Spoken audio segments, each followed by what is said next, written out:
Gracias por compartir con nosotros. Como pudieron ver en imágenes, ya tenemos en escena a Juan Valdés, y vamos a permitir que él salude a nuestro público. Saludos, muy buenas noches. A mí me encanta el nombre de este programa. Sin cortes. Sin cortes. Lo voy a cambiar, le voy a poner Ángel Acosta Sin Cortes. Sí, este país necesita programas como este y sobre todo el tema de la educación. O Sin Cortes con Ángel Acosta, ¿qué hacemos? Sin cortes con Ángel Acosta, me encanta.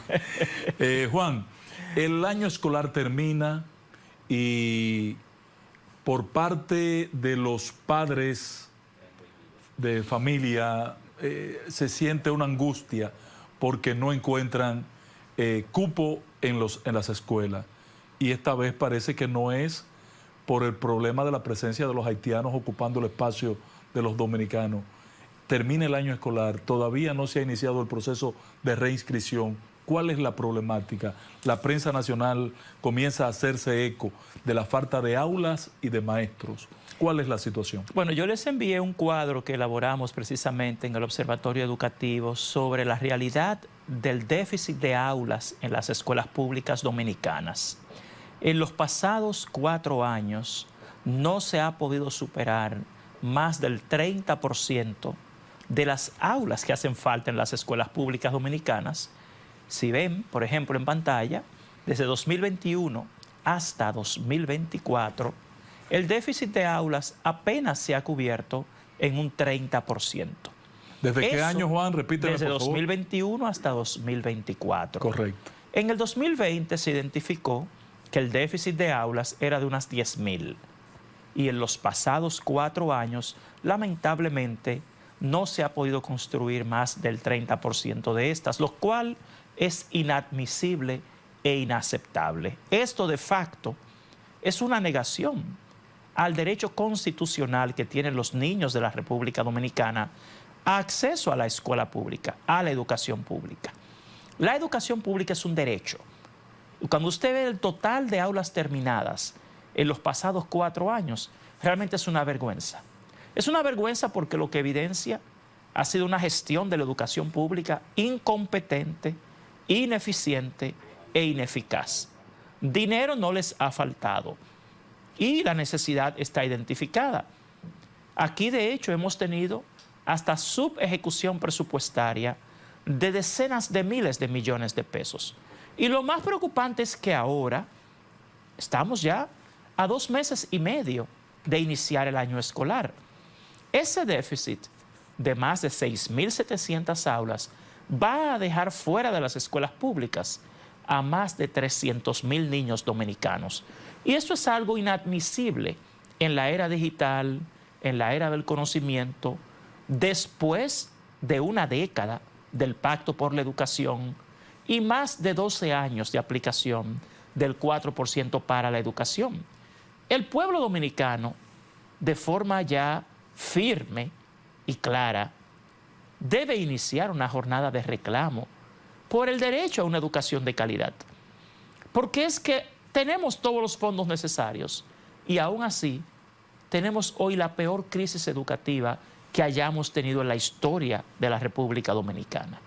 ¿Por qué la ADP manifiesta hoy que son el déficit de aulas y el déficit de maestros el principal problema de la educación? Porque el lugar donde tú vas a educarte es en la escuela, y si no tienes cupo, no tienes escuela, y porque el principal agente catalizador de la educación es el maestro.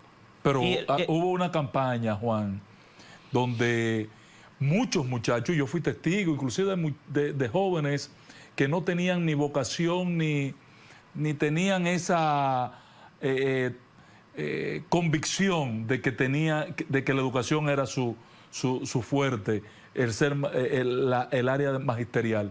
Sin embargo, cambiaron de carrera porque había oportunidades, hicieron todo un proceso para concursos y hoy todavía están en el aire. O sea, no es por falta de personal habilitado. No. Hoy precisamente el Ministerio de Educación ha anunciado que tiene más de 5.100 plazas y tiene más de 6.000 docentes en el banco de elegibles habilitados para iniciar función en las escuelas públicas. Pero estos maestros debieron haber sido nombrados, hace ya más de un año. O sea, hemos pasado todo este año escolar 2024-2025 con un déficit de más de 5.000 docentes. Hoy, cuando el Ministerio de Educación ha anunciado que va a tener ahora disponible más de 5.100 plazas, lo que acaba de admitir es que se ha pasado todo este año escolar con un déficit de más de 5.000 maestros. Y luego se preguntan por qué fracasa la educación dominicana. Y los maestros habilitando, protestando por el compromiso. Ellos dicen que son unos 6.000.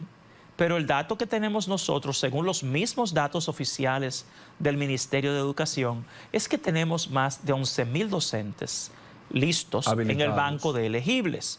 Aún así, lamentablemente, el Ministerio no los nombraba y de hecho, debo decirles que al día de hoy, el Ministerio de Educación continúa violando la Ley General de Educación al nombrar como empleados administrativos a los docentes auxiliares para el área del nivel inicial y a los facilitadores del nivel primario y secundario, violando abiertamente la Ley General de Educación, violando la ley que te dice que las personas más capaces deben ser las que vayan a los puestos docentes, pero ellos están nombrando a los que reprobaron el examen de maestro. O sea, en el nivel inicial... Eso es contraproducente. ¿Cómo es posible? Bueno, es que tenemos autoridades que realmente no son honestas. Desobedecen la ley, desafían las normas y luego quieren culpar a los docentes del fracaso de la educación dominicana. Nosotros siempre hemos abogado porque las personas más capaces ocupen los puestos de maestros. Pero si es el mismo ministerio el que nombra y designa administrativamente a los que reprueban las pruebas de maestros para ejercer una función docente, el Ministerio de Educación está atentando contra la calidad de la educación dominicana y está denigrando la profesión docente. Está violando la Ley de Función Pública 4108, el reglamento del Estatuto del Docente y la Ley General de Educación. O sea, mira, el gran fracaso de la educación dominicana esencialmente está en el tema de la gestión. Tenemos autoridades usualmente improvisadas, inexpertas, deshonestas y que violan las leyes. Eso de seguir nombrando a personas que no han pasado el concurso de oposición es una franca violación a la ley. Y el ministerio continúa haciéndolo. Y luego dicen que quieren tener mejores maestros. Es ese tipo de contradicciones lo que también, Ángel, por un lado, desmoraliza y desmotiva a la comunidad educativa. Entonces el 4% no se está ejecutando, porque esta tabla que tú presentas y que Librada te introdujo hace un momentico, define que hay una subejecución. Bueno, esta tabla en particular de lo que te habla, si la puede poner de nuevo, por favor, la tabla anterior. Esta tabla a ti de lo que te habla es de que aunque el Ministerio de Educación, a través de la Dirección de Infraestructura Escolar, ha prometido que para el próximo año escolar vamos a tener las aulas que los niños necesitan para ingresar a la escuela, realmente al día de hoy no se ha ejecutado ni siquiera el 1% del presupuesto de construcciones escolares. Faltan 2 meses y medio para iniciar el año escolar. Entonces nosotros nos preguntamos cómo van a construir las aulas que han prometido, que en este caso serían unas 1.200 aulas en 2 meses y medio, si ni siquiera han ejecutado el 1% del presupuesto. Por otro lado, el presupuesto que tiene este año el Ministerio de Educación está muy por debajo del que necesita para suplir el déficit de aulas del país. Es una noticia muy preocupante, porque tú ves ya, como decías, padres y madres haciendo largas filas en las escuelas públicas buscando un cupo. Entonces, nosotros nos preguntamos, un Estado, un gobierno que deja de ejecutar decenas de miles de millones de pesos de un presupuesto asignado, ¿cómo puede justificar el déficit de aulas? O sea, ¿cuáles son las prioridades que aquí se están dando en la educación pública? Eso es una violación Pero de aquí... de un derecho constitucional, Ángel, que es el derecho al acceso a la educación pública. Es correcto, es una violación flagrante a un derecho constitucional. Ahora, en el caso del proyecto de aquí al inicio del año escolar, que como tú dices son 2 meses, le quedan como una semana o 2 al actual año escolar, lo más que podrá hacer la Dirección de Infraestructura de Educación es reparar algunas escuelas. Así es, ellos han prometido... Y quizás algunas escuelas que estén en etapa de terminación, de ejecución, ponerla en condiciones de que entren en funcionamiento. Pero dudo que ese plan que tú has planteado se pueda ejecutar ya para el inicio del año Nosotros también. Escolar. Nosotros hemos hecho los cálculos y realmente el tiempo no les va a dar. Y yo creo que eso es lo que debe llamar al pueblo dominicano, es a una reflexión. Pero ¿y por qué tú crees que no se ha invertido más que un 1% en ineficiencia? infraestructura? Es que el gran problema del Ministerio de Educación es que tenemos una gestión extremadamente ineficiente e ineficaz. Cuando uno se pregunta por qué si tenemos un 4% hace más de una década, tenemos todavía escuelas con letrinas, tenemos escuelas que no tienen buen mobiliario, ni buena ventilación, ni buena iluminación, ni buenos libros de texto. Es simplemente que hemos tenido un grupo de personas incompetentes e ineficientes en la gestión de la educación dominicana. Aquí el problema no es la familia, no son los niños, no son los maestros. Aquí el problema es quienes dirigen la educación pública. Porque el 4% para la educación se ha convertido simplemente en un botín, en un pastel que se reparte a grupos de intereses sin enfocarse en los factores ligados a la calidad de la educación, que están claramente definidos en la Ley General de Educación 6697. Luego, cuando no se tiene éxito en las pruebas nacionales, en las pruebas diagnósticas, en las pruebas internacionales, se quiere buscar el fracaso en el maestro. Pero el maestro es apenas uno de los actores del sistema educativo que no incide en más de un 30% de los factores ligados a la calidad de la educación. Yo lo que quiero llamar a la atención es, sobre todo de todo el pueblo dominicano, la ineficiencia en la gestión del Ministerio de Educación. ¿Cuál es el fracaso de la educación dominicana? La pésima gestión de esta. El Ministerio de Educación no tiene excusa para justificar que más de 300,000 niños se queden fuera de la escuela en este año 2025. Tampoco tiene excusa para salir ahora con que sí va a nombrar más de 5,000 docentes, cuando ese déficit ha estado identificado hace más de 3 años. Entonces, como presidente del colectivo ciudadano de la calidad educativa, yo lo que quiero es llamar al pueblo dominicano a la atención de que tenemos que reactivar realmente esta lucha por la calidad educativa. Hace más de una década, la lucha era por el 4% para la educación, que es necesario, es indispensable. Pero ahora la lucha debe ser por una gestión eficaz de los fondos del 4% para la educación y por funcionarios eficientes y honestos. Porque el 4% para la educación se lo han robado. Cuando usted va a las escuelas públicas... Eso es lo que tú señalas como una estafa. Es una gran estafa. Reiteradamente insistes en que el 4% ha sido una estafa. Una gran estafa. Porque es que si los fondos están ahí, tú no puedes justificar que los niños tengan tan mala alimentación escolar, tan malos libros de texto, tan malas instalaciones educativas, que no tengan las políticas sociales que hacen falta. Sale a la prensa esta semana que una niña es violada por 2 compañeros en una escuela pública. Pero uno se pregunta, ¿dónde están las políticas sociales, las políticas educativas para combatir ese flagelo? Lo mismo pasa con la educación. Están robando en las escuelas porque no hay serenos. Bueno, si te vas... No hay porteros. Pues yo no entiendo esto. Mira, el personal de seguridad, de mantenimiento, de limpieza de las escuelas públicas son los héroes detrás del telón de las escuelas públicas. Sin embargo, no se les reconoce por un lado, no se les contrata adecuadamente, no se les entrena y no se le paga ni siquiera 13,000 pesos de sueldo. O sea, aquí lo que hay con la escuela pública es que el dinero del 4% se reserva para ciertas partidas, para beneficiar a ciertos grupos.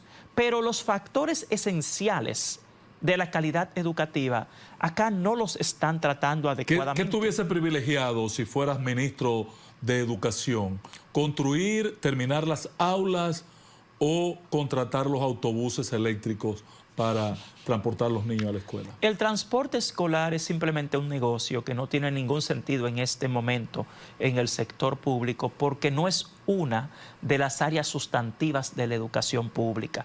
Tú no puedes justificar tener transporte de lujo para llevar a los niños a escuelas de miseria. Dicen que estos autobuses, por ejemplo, tienen rampas, pero cuando tú vas a las escuelas no tienen rampas. Así tú educas a una generación con antivalores, con una autoestima en el suelo y con un déficit, desgraciadamente, de calidad educativa que simplemente condena al pueblo dominicano a perpetuar la pobreza. Los niños, los maestros, se dan cuenta de todo, porque esa es la era del conocimiento. Esta es la era digital. Y los niños van creciendo en esas contradicciones, en esa doble moral, que luego es lamentablemente lo que por cultura ellos replican en su vida, porque ven que en el discurso se les dice una cosa y en la escuela ellos viven otra. Y la gente es lo que vive, la gente es lo que hace, la gente es lo que los rodea. Y aquí se está educando a una generación en una cultura de la falsedad, del incumplimiento, de la baja autoestima y de la deshonestidad. Pero eso es simplemente lo del transporte escolar, te reitero, negocios que no se justifican, porque cuando empezó, en el año 2022 y 2023, ni siquiera estaba en el presupuesto. Pero han llegado a las aberraciones de comprar hasta vehículos eléctricos sin cargadores. No, lo de Santiago es una afrenta. Mira, si tú ves la escuela, desde el momento en que el niño llega a la escuela en la mañana, lo recibe un desayuno escolar, que es un pan de agua, o un bizcochito, o una galletita, con un cuartillo de leche los 5 días de la semana.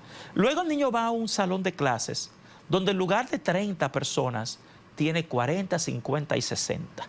Cuando comienza la clase, el niño se da cuenta que no hay luz, que las bombillas no sirven, que los abanicos no funcionan, que las paredes están sucias, que las pizarras están rotas, que los libros de texto tienen cientos de errores y que desgraciadamente cuando salen al mediodía de su primer periodo de clases, lo que van a comer tampoco es alimenticio.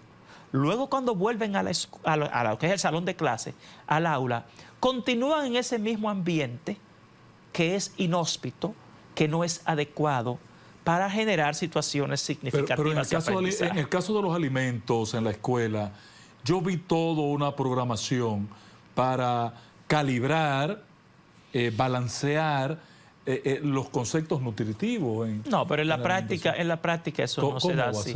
Las investigaciones nuestras revelan que es siempre lo mismo. No tenemos una alimentación escolar nutritiva.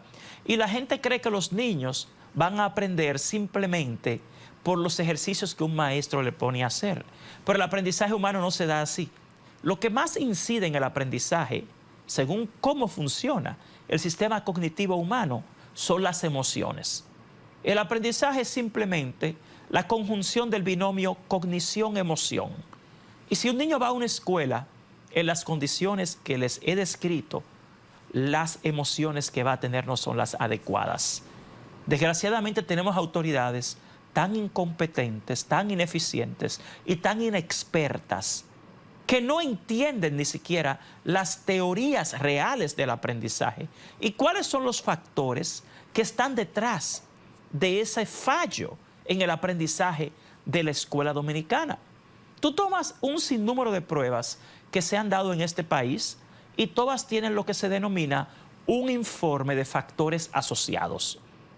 Cuando tú vas, y aquí te hablan de la famosa prueba PISA, que no es una prueba de calidad educativa y que ni siquiera debería estar dándose en este país. Sin embargo, el ranking de prueba PISA lo que te muestra es que la República Dominicana está en el último lugar de América Latina y de los últimos del mundo. Sin embargo, esa prueba también tiene lo que se llama un informe de factores asociados, que son los factores que te explican por qué los niños no tienen las calificaciones deseadas. Y ahí están de nuevo la ausencia de políticas socioeducativas en la República Dominicana, las pésimas condiciones en que se da la actividad escolar en el país, temas como la nutrición, la calidad de los libros de texto, la calidad de la formación y capacitación del magisterio, la ausencia de sistemas de supervisión y control de la calidad de la educación pública.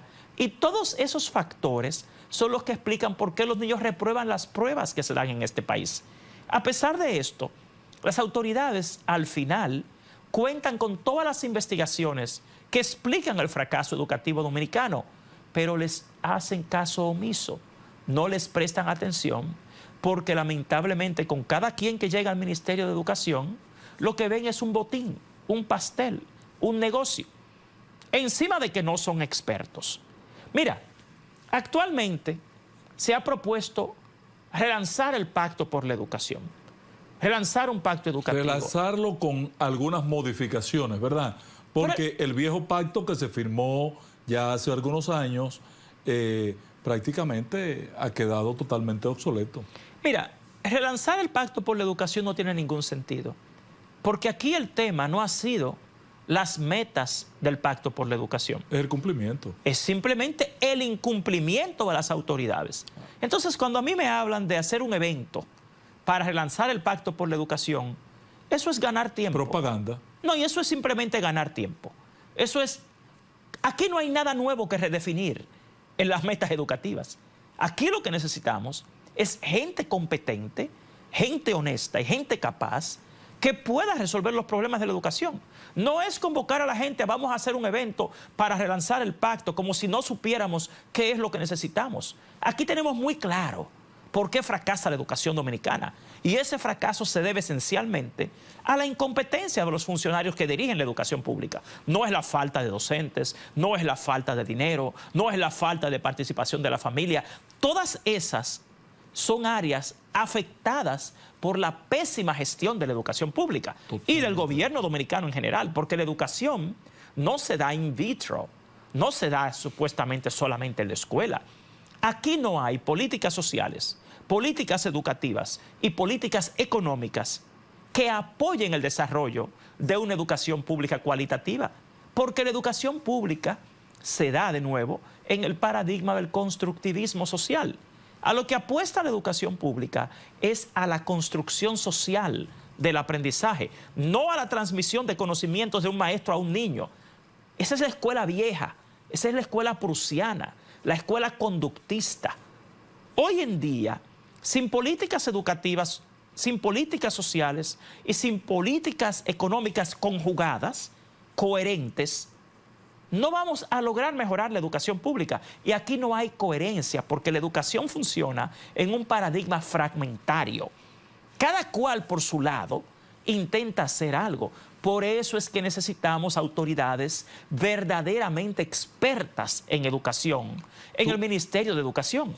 Tú que eres un estudioso y tienes un expertise en esta materia, he visto informes de Europa que tienden a deshacer la digitalización de la enseñanza y volver al libro a acariciar página para la izquierda, a pasar página para la izquierda. Pero hoy vemos en República Dominicana que la consigna es digitalizar la escuela. Los muchachos pasan el día con una tablet, con un dispositivo electrónico en la casa. También van a ir a la escuela a estar a la merced de un dispositivo. ¿Cuál es tu visión, si lo has analizado? ¿Quién tiene la razón? Bueno, yo soy ingeniero de sistemas de computación y mi especialidad es el aprendizaje de lenguas asistido por la tecnología. Esa es precisamente mi área. Y soy ahora mismo el asesor del proyecto de ley sobre el uso responsable de dispositivos electrónicos que propone precisamente el no uso de libros digitales, de dispositivos como celulares, tabletas, computadoras en la escuela, en el primer ciclo de primaria, en el nivel inicial, y que propone una serie de políticas para que desde el hogar, la escuela, tanto el maestro, la familia, puedan limitar el uso de los dispositivos electrónicos a ciertos momentos del día y a ciertas actividades. Y a temas como aplicaciones terapéuticas. Hay algo que se llama el proyecto de aprendizaje visible. Esa es la base de datos de metaanálisis más grande del mundo en educación, que te demuestra qué funciona y qué no funciona en educación. Y toda la investigación científica te demuestra que la tecnología no mejora el aprendizaje.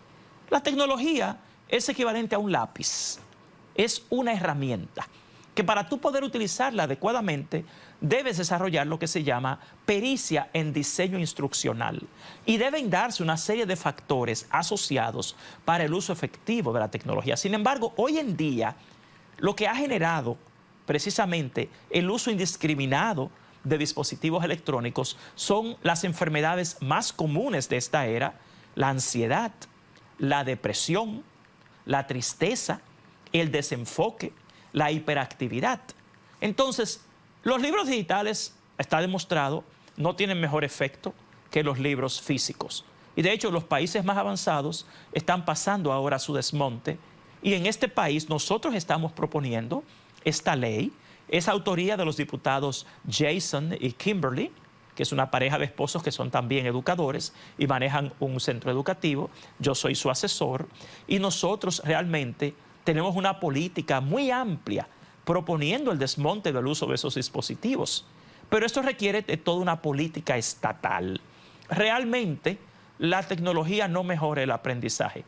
De hecho, hay un libro muy famoso que se llama Pedagogía antes que tecnología, que te explica más la naturaleza del aprendizaje en el ser humano y la naturaleza humana, y cómo hay procesos pedagógicos que son mucho más efectivos. Lo que pasa es que con la tecnología se da lo que se llama el fadismo educativo. Se puso de moda en todo el mundo y se convirtió también en un gran negocio.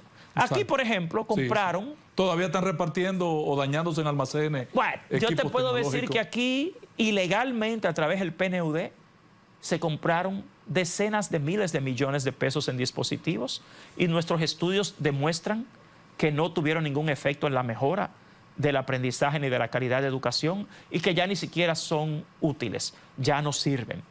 O sea, cuando tú tienes a unas autoridades inexpertas... Eso es lo peor, educación, que tú compras una tablet y al año está desactualizada. No solo eso, es que no hay políticas. Hay un libro muy famoso titulado El fracaso del programa Una laptop por niño, que te explica en todas sus facetas por qué estos programas no funcionan. La tecnología no es mágica, la tecnología es un utensilio, es una herramienta que puede serte útil si tú tienes políticas adecuadas, tienes los entrenamientos adecuados, tienes los ambientes adecuados. Y eso no existe en la escuela pública dominicana. Mira, nuestras autoridades desperdician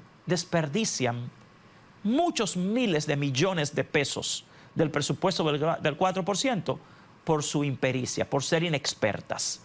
Les traen una plataforma, les traen una propuesta, y como es gente que usualmente es improvisada, que llega ahí con un gobierno y luego se va, o que llega simplemente con un cambio de gestión y luego se va, aquí los dominicanos hemos sido víctimas de la improvisación, la impericia, la inexperiencia y la corrupción en el Ministerio de Educación como los principales factores que han causado el fracaso de la educación dominicana. No son expertos, no tienen la experiencia y también han sido muy deshonestos.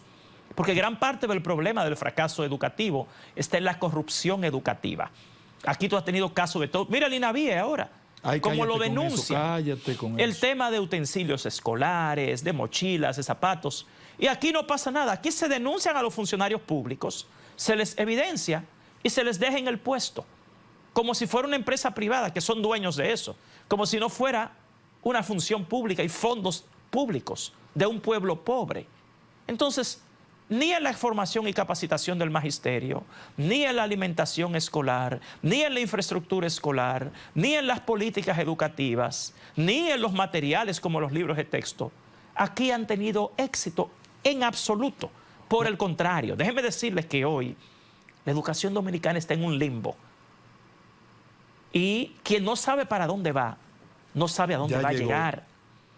Entonces, Yo, como presidente del colectivo ciudadano por la calidad educativa, hago un llamado a todo el pueblo dominicano a que recuperemos el activismo social en defensa de la educación pública y a que no creamos o creyamos más cuentos. ¿El activismo social implica que salgamos a quemar gomas o cómo? La protesta no tiene que ser quemando gomas. Una protesta, una manifestación cívica es lo que procede.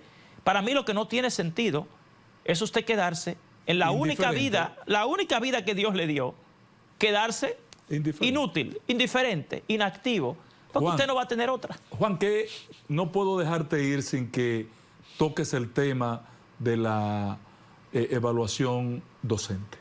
La evaluación de desempeño docente es una deuda que tiene el Ministerio de Educación con la clase docente y con la educación dominicana desde el año 2021. La última se hizo 2017-2018 y debió realizarse en 2021.